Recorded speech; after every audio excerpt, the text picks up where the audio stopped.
नमस्कार, आपका स्वागत है। आज हम पितृपक्ष की महान कथा सुनाने जा रहे हैं। कहा जाता है कि इस कथा को सुनने से समस्त प्रकार के पितृदोष समाप्त होते हैं। इस कथा का ध्यानपूर्वक श्रवण करने मात्र से ही मनुष्य के कोटि कोटि पाप नष्ट होते हैं और उसे अपार धन संपत्ति और सुख समृद्धि प्राप्त होती है। पितरों की कृपा से उसके सभी दुख दोष समाप्त होते हैं और सुखी जीवन प्राप्त होता है। यह महान कथा भगवान श्री कृष्ण ने गरुड़ जी को सुनाई है। आइए सुनते हैं इस कथा को। दोस्तों, एक समय की बात है। पक्षीराज गरुड़ अपने मन में जिज्ञासा लिए भगवान श्री कृष्ण के पास आते हैं और उन्हें प्रणाम करते हुए कहते हैं, हे प्रभु, गिन एथ में शिनरों की राजा करने से कौन, पितृपक्ष में पितरों की पूजा करने से कौन सा फल मिलता है, पितृपक्ष के दौरान पितरों की शांति के लिए कौन से उपाय करने चाहिए। भगवान श्री कृष्ण कहते हैं, है गरुड़, तुमने आज उत्तम प्रश्न किया है। तुम्हारे प्रश्न में समस्त मनुष्य जाति का कल्याण छिपा हुआ है। जो मनुष्य अपने पितरों को संतुष्ट करता है उसके समस्त दोष और दुख समाप्त होते हैं। पितरों की पूजा करने से मनुष्य को अपने पूर्वजों का आशीर्वाद प्राप्त होता है। इस विषय में एक अप्सरा और ऋषि की प्राचीन कथा कही जाती है, जो मैं आज तुम्हें सुनाता हूँ। इस कथा को श्रवण करने से तुम्हें तुम्हारे सभी प्रश्नों के उत्तर मिल जाएंगे। इसलिए हे गरुड़, तुम इस कथा को ध्यान से सुनो। इस कथा को जो भी सुनता है उसके समस्त प्रकार के पितृ दोषों का नाश होता है। जो भी इस कथा को सुनता है और सुनाता है उसके ऊपर पितरों की कृपा सदैव बनी रहती है। गरुड़ जी कहते हैं, हे प्रभु, आपके मुख से इस कथा को सुनने के लिए मैं उत्सुक हूँ। कृपया आप मुझे वह कथा सुनाइए, मैं इस कथा का प्रचार अवश्य करूंगा। फिर भगवान श्री कृष्ण गरुड़ जी को पितृपक्ष की कथा सुनाने लगते हैं। इसलिए दोस्तों, आप भी इस कथा को ध्यानपूर्वक पूरा जरूर सुने। इस कथा के श्रवण मात्र से मनुष्य के सभी पाप और दोष नष्ट होते हैं। उसे पितृदोष से मुक्ति मिलती है, सभी कर्ज उतर जाते हैं, धन धान्य संपत्ति की प्राप्ति होती है तथा सुंदर गुणवान पत्नी की प्राप्ति निश्चित होती है। संतानहीन को संतान प्रदान करने वाली यह कथा अत्यंत महान है। पितृपक्ष के दौरान इस कथा का श्रवण प्रत्येक मनुष्य को करना चाहिए। इस श्रवण करने से पितर देव प्रसन्न होते हैं और वरदान देते हैं। श्री कृष्ण कहते हैं, है गरुड़, प्राचीन काल की बात है। रुचि नामक एक राजा थे जो संसार के माया मोह को छोड़कर निर्भय होकर ब्रह्मचर्य का पालन करते हुए निरह का भाव से पृथ्वी पर विचरण करने लगे। उन्होंने संसार की सभी खुशियों और भोगों का त्याग कर दिया था। उन्होंने घर में रहना भी छोड़ दिया था। वे एक बार ही भोजन करते थे और वन में भटकते रहते थे। उन्हें ऐसा वैराग्य धारण किया हुआ देखकर उनके समस्त पितृगण अत्यंत दुखी हो गए। अपने वंशज को इस प्रकार से वंश को नष्ट करता हुआ देखकर उन्हें भय लगने लगा। उन्होंने सोचा कि वे स्वयं चलकर अपने वंशज से मिलेंगे और उसे वैराग्य का त्याग करने के लिए कहेंगे। फिर एक दिन जब ऋषि रुचि ध्यान मग्न होकर तपस्या कर रहा थे, उसी समय उनके समस्त पितृगण उस स्थान पर प्रकट हुए। जब ऋषि रुचि ने अपनी आंखें खोली तो उन्होंने 4 दिव्य आत्माओं को अपने सामने खड़ा देखा। उन्हें देखकर वे आश्चर्यचकित हो गए और उन्हें प्रणाम करते हुए कहने लगे, हे महान आत्माओं, आप कौन हैं और किस कारण से आप मुझे दर्शन देने के लिए पधारे हैं। वे सभी दिव्य आत्माएं कहने लगी, हे वत्स, हम तुम्हारे पूर्वज हैं और तुम्हारे इस वैराग्यपूर्ण आचरण से अत्यंत दुखी हैं, इसीलिए तुमसे मिलने के लिए आए हैं। ऋषि रुचि ने उन्हें नमस्कार करते हुए आदरपूर्वक पूछा, हे पितृगण, आप सभी के दर्शन करके मैं कृतार्थ हो गया, किंतु आप मेरे आचरण से दुखी क्यों हैं? कृपया मुझे विस्तार से बताइए। मुझसे ऐसी कौन सी भूल हो गई है जो मेरे पूर्वज मुझसे असंतुष्ट और दुखी हैं? तब वे सभी पितृगण कहने लगे, हे वत्स, तुमने किस कारण से विवाह नहीं किया? विवाह स्वर्ग और मोक्ष प्राप्ति का उत्तम मार्ग है।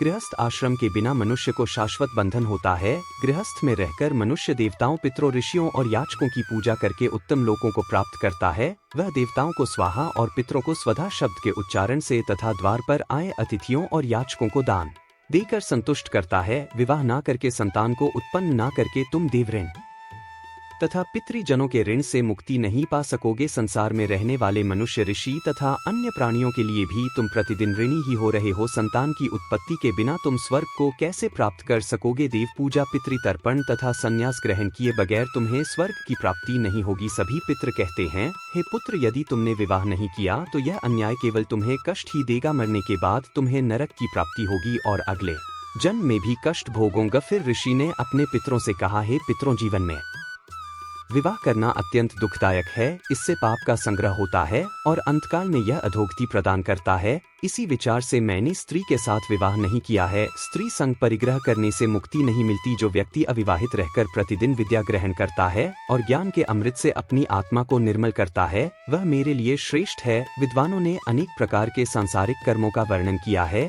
इसीलिए मनुष्य को अपने इंद्रियों पर संयम रखकर तत्व ज्ञान के जल से आत्मा को शुद्ध करना चाहिए। फिर पितरों ने कहा है, वत्स, इंद्रियों को वश में रखकर ज्ञान के द्वारा आत्मा को निर्मल करना चाहिए। तुम्हारा यह कथन उचित ही है, किंतु यह कल्याण का मार्ग नहीं है जिस पर तुम चल रहे हो। यज्ञ, तप और दान के द्वारा अपने अमंगल को दूर करते हुए फल प्राप्ति की काम से रहित जो शुभ और अशुभ कर्म है, वे बंधन के कारण नहीं होते। जो पूर्व का कर्म है वह भोग से नष्ट होता है। पूर्व जन्म का जो पुण्य कर्म है वह सुख दुख को भोगने से निरंतर नष्ट होता रहता है। फिर ऋषि रुचि ने कहा है, पितामह, वेदों में कर्म मार्ग के प्रतिपादन द्वारा अविद्या और माया की पुष्टि की गई है, इसीलिए आप मुझे विवाह करने के लिए क्यों प्रेरित कर रहे हैं? विवाह करके मेरा अनिष्ट ही हो जाए। पितरों ने कहा है, वत्स, कर्म द्वारा जो कुछ भी किया जाता है वह अविद्या है, यह सत्य है, किंतु विद्या प्राप्त करना भी एक प्रकार का कर्म है। शास्त्रों में जो विहित कर्म है, सज्जन पुरुष उनका उल्लंघन नहीं करते, उन्हें उसी से मोक्ष की प्राप्ति होती है। शास्त्रों में पुरुष को विवाह करने की आज्ञा दी गई है। विवाह न करने पर पुरुष को मुक्ति नहीं मिलती है, संतान के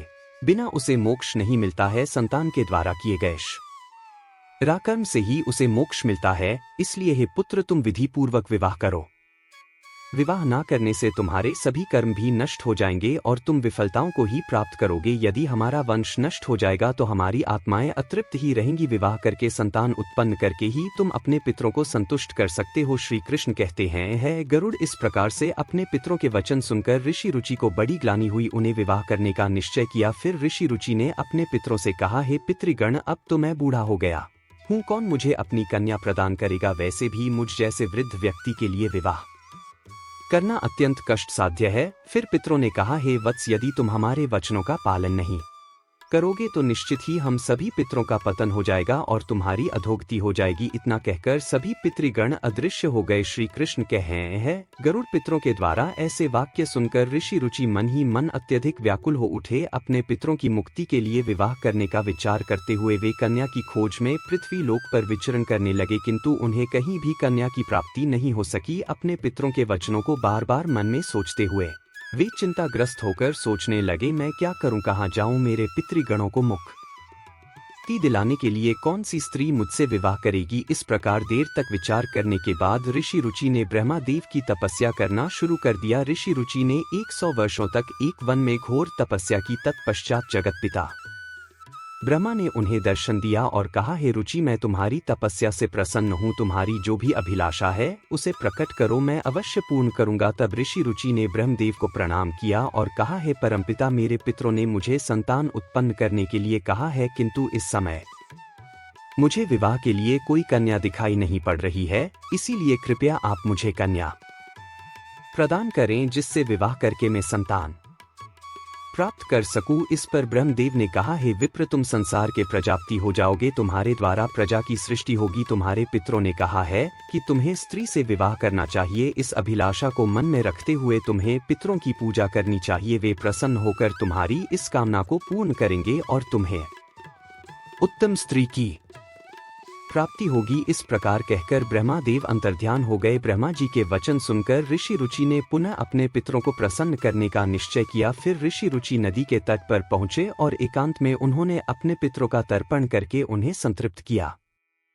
तत्पश्चात एकाग्र चित्त होकर वे भक्ति पूर्वक अपने पितरों की स्तुति करने लगे। श्री कृष्ण कहते हैं, है गरुड़, ऋषि रुचि ने अपने पितरों के लिए जो स्तुति की उसे प्रत्येक मनुष्य को ध्यान से सुनना चाहिए। यह स्तुति सब दुख और दोषों को नष्ट करने वाली है। जो केवल एक बार इस स्तुति को सुनता है उसके अनेक पाप नष्ट होते हैं और उसे पितरों का आशीर्वाद प्राप्त होता है। इसलिए तुम इस स्तुति को ध्यान से सुनो, तभी यह कथा सुनने का फल तुम्हें प्राप्त होगा। महात्मा रुचि इस प्रकार स्तुति करने लगे जो अधिदेवता के रूप में विद्यमान रहते हैं। और जो श्राद्ध के अवसर पर देवताओं से स्वधा द्वारा तृप्त किए जाते हैं, उन सभी पितृगणों को मैं नमस्कार करता हूँ। स्वर्ग में अवस्थित महर्षि गण भुक्ति मुक्ति की कामना से मानसिक श्राद्ध द्वारा जिन्हें भक्ति पूर्वक तृप्त करते हैं, उन सभी पितरों को मैं प्रणाम करता हूँ। अग्नि, स्वात, बर्षद, आज्य और सोमपति गण हैं, वे सभी इस श्राद्ध में मेरे द्वारा संतृप्त होकर तृप्ति को प्राप्त करें। अग्नि स्वात पितृ मेरी पूर्व दिशा की रक्षा करे। बर्षद नामक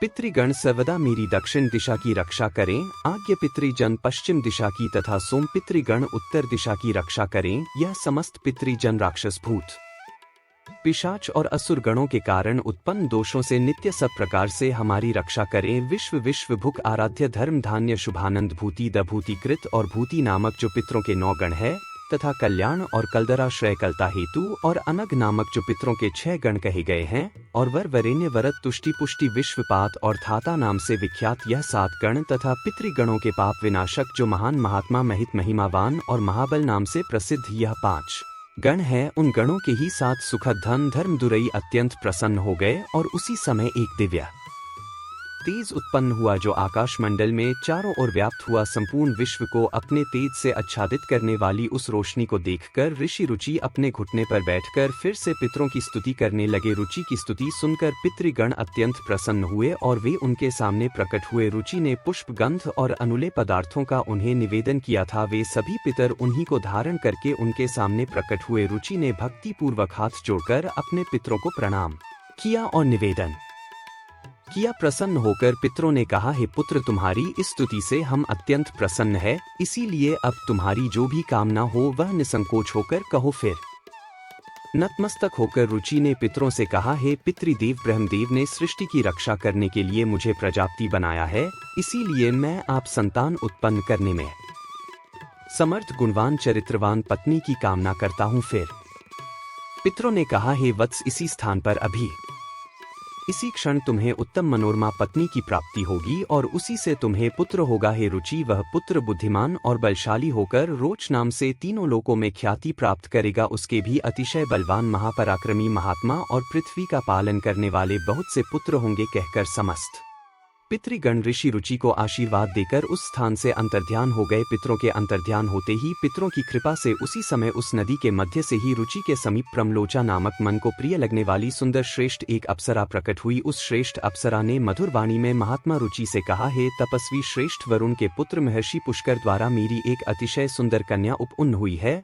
मैं उस सुंदर रूप वाली मानिनी नामक कन्या को भार्या के रूप में आपको प्रदान करती हूँ। आप इससे विवाह करें। इस कन्या से आपको अतिशय बुद्धिमान मनु नाम का पुत्र होगा। फिर प्रजापति रुचि ने उस अप्सरा कन्या से विवाह किया। श्री कृष्ण कहते हैं, हे गरुड़, इस प्रकार से ऋषि रुचि ने अपने पितरों को प्रसन्न करके विवाह के लिए कन्या प्राप्त की और अपने वंश को आगे बढ़ाया। कथा के अंत में भगवान श्री कृष्ण ने गरुड़ जी को पितरों को प्रसन्न करने के अनेक उपाय विस्तार से बताए। यह उपाय मनुष्य के जीवन में पितृदोष को समाप्त करने और पितरों की कृपा प्राप्त करने के लिए अत्यंत आवश्यक माने जाते हैं।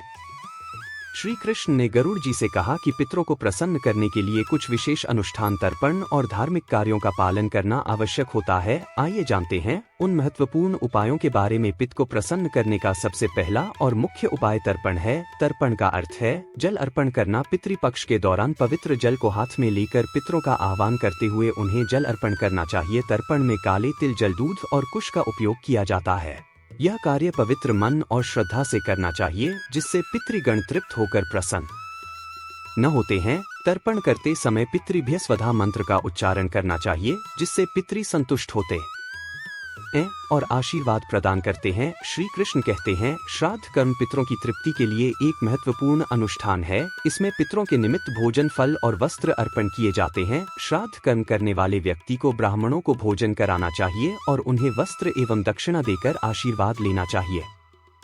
श्राद्ध के दिन विशेष रूप से सात्विक भोजन बनाना चाहिए, जिसमें खीर, पूड़ी, सब्जी और अन्य पौष्टिक एवं ताजे खाद्य पदार्थ शामिल हो। इस भोजन को पवित्रता के साथ पितरों के निमित्त अर्पण किया जाता है। तीसरा उपाय श्री कृष्ण ने बताया, गाय, ब्राह्मण और अन्य जीवों को भोजन। पितरों को प्रसन्न करने के लिए गाय, कुत्ते, कौवे और ब्राह्मणों को भोजन कराना अत्यंत शुभ माना जाता है। इन्हें भोजन अर्पण करने से पितृ तृप्त होते हैं और प्रसन्न होकर आशीर्वाद देते हैं। विशेष रूप से श्राद्ध के दिन गाय को हरी घास और रोटी खिलाना और कौवे को चावल व खीर खिलाना शुभ माना जाता है। इन कार्यों को करने से पितरों की कृपा प्राप्त होती है और पितृदोष से मुक्ति मिलती है। श्री कृष्ण कहते हैं, पीपल और तुलसी के वृक्ष की पूजा करना पितरों को प्रसन्न करने का महत्वपूर्ण उपाय है।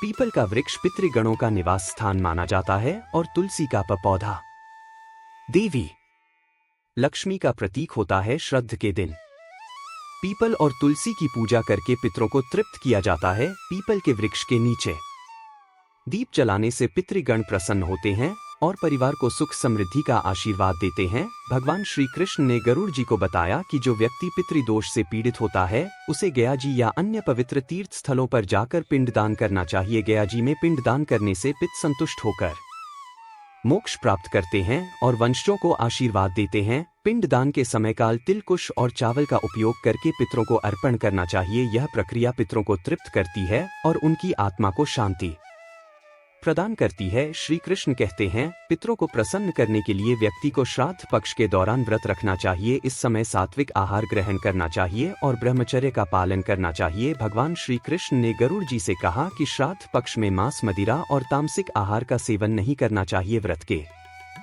दौरान भगवान विष्णु, शिव और देवी लक्ष्मी की आराधना करनी चाहिए। इससे पितरों की आत्मा को शांति मिलती है और वे प्रसन्न होकर आशीर्वाद प्रदान करते हैं। श्री कृष्ण कहते हैं, पितरों को संतुष्ट करने के लिए गरीबों, ब्राह्मणों और साधुओं को अन्न दान और वस्त्र दान करना चाहिए। यह कार्य विशेष रूप से श्राद्ध पक्ष के दौरान करने से पितरों की आत्मा को तृप्ति प्राप्त होती है। अन्न दान और वस्त्र दान से मनुष्य को पुण्य की प्राप्ति होती है और पितृदोष से मुक्ति मिलती है। इस कार्य से पितृ प्रसन्न होकर घर परिवार की सुख समृद्धि का आशीर्वाद देते हैं। भगवान श्री कृष्ण ने बताया कि पवित्र नदियों, विशेषकर गंगा में स्नान करके पितरों के निमित्त जल अर्पण करना अत्यंत शुभ माना गया है। गंगा जल पितरों की तृप्ति के लिए सर्वोत्तम होता है, जिससे पितृदोष समाप्त होते हैं। गंगा में स्नान करने से व्यक्ति के पाप धुल जाते हैं और पितरों की आत्मा को शांति मिलती है। इस कार्य से पितृ प्रसन्न होकर आशीर्वाद प्रदान करते हैं। श्री कृष्ण कहते हैं, पितरों को प्रसन्न करने के लिए सत्संग में शामिल होना और पवित्र ग्रंथों जैसे भगवत गीता का पाठ करना अत्यंत लाभ माना जाता है। पितरों की शांति के लिए गीता के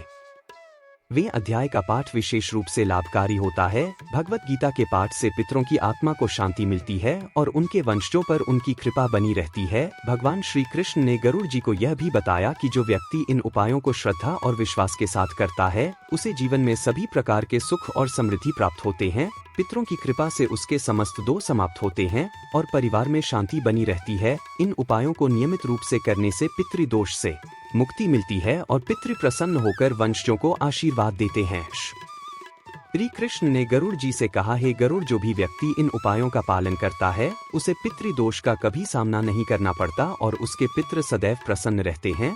इस प्रकार भगवान श्री कृष्ण ने पितरों को प्रसन्न करने के विभिन्न उपाय विस्तार से बताए, जिन्हें हर व्यक्ति को पितृपक्ष में करना चाहिए। तो दोस्तों, इस प्रकार से गरुड़ पुराण में पितृपक्ष की कथा का वर्णन किया गया है। उम्मीद है आपको यह कथा पसंद आई होगी, तो कमेंट में जरूर बताएं। यह वीडियो अच्छा लगा तो लाइक करें और परिवार के साथ शेयर करें। साथ ही चैनल को सब्सक्राइब करें ताकि आपको ऐसी ही आध्यात्मिक जानकारी प्राप्त हो। आप सभी का धन्यवाद।